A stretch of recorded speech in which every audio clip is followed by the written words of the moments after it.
how much stronger is the religious persecution on leftist campuses? Yeah, I mean, it's not easy to be a religious person on campus. I'll answer the second question first. It's not easy to be a religious person on campuses because you're perceived as stupid. I mean, the nice thing is if you do, once you go to Harvard Law School, they can't say that anymore. But you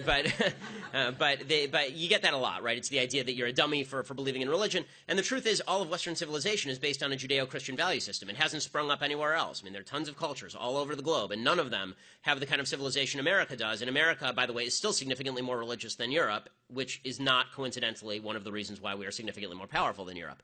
So, when they say that you're a fool for believing in God, the truth is that belief in God is belief. Right? You have to take a leap of faith. It can't be proved. It can't be something. It's not something that you can make a scientific hypothesis and then fulfill that hypothesis. But atheism can't be proved either. And there's no way to prove these sorts of intangibles. And what that means is that you can either choose to at least acknowledge. What I would say to people is, look, whether you believe in God personally is your own business. It is. I don't really care particularly. As a religious person, I care about your soul. But as a political person, it's your own business. I don't care.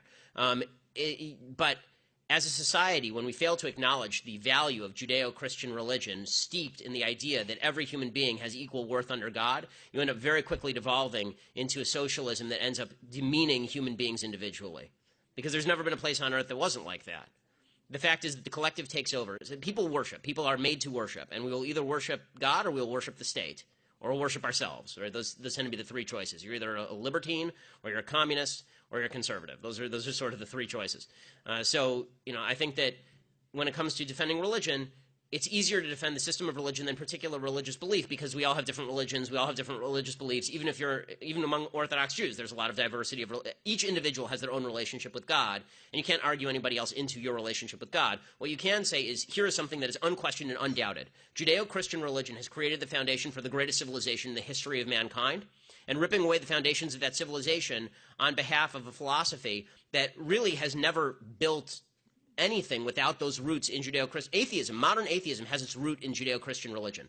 It does. It doesn't exist in the Islamic world, right? Modern atheism, the freedom to be an atheist, only exists in the West. It only exists in the Judeo-Christian world.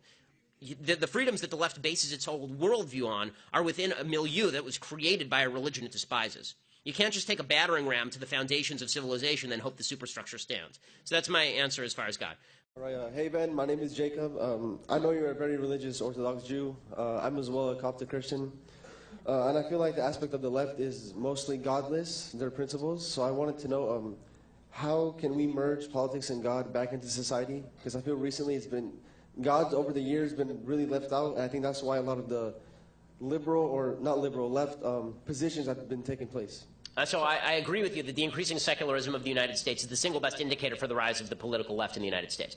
I make virtually all of my arguments not on the basis of religion, but on the basis of secular arguments, because I think that it's a conversation we can have. If I cite the Chumash or if I cite the Torah, then somebody who doesn't believe that is not going to agree with me just because we have different points of authority.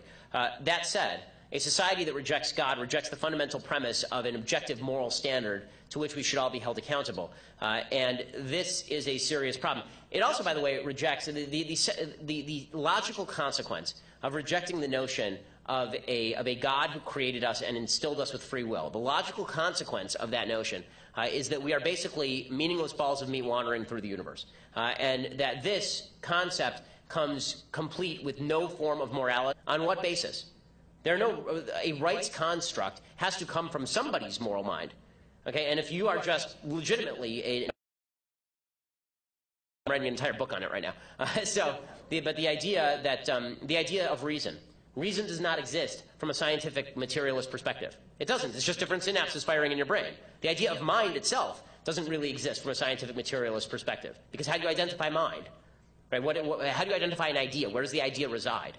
Why is one idea more important than another idea? All of the fundamental premises that the left has built its entire morality on are built on godly concepts, and now they've rejected God.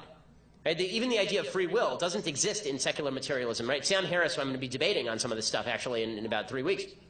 I like Sam on a lot of topics, and I hope that we have a good conversation on this. Sam is honest enough in his book about free will to basically say there is none.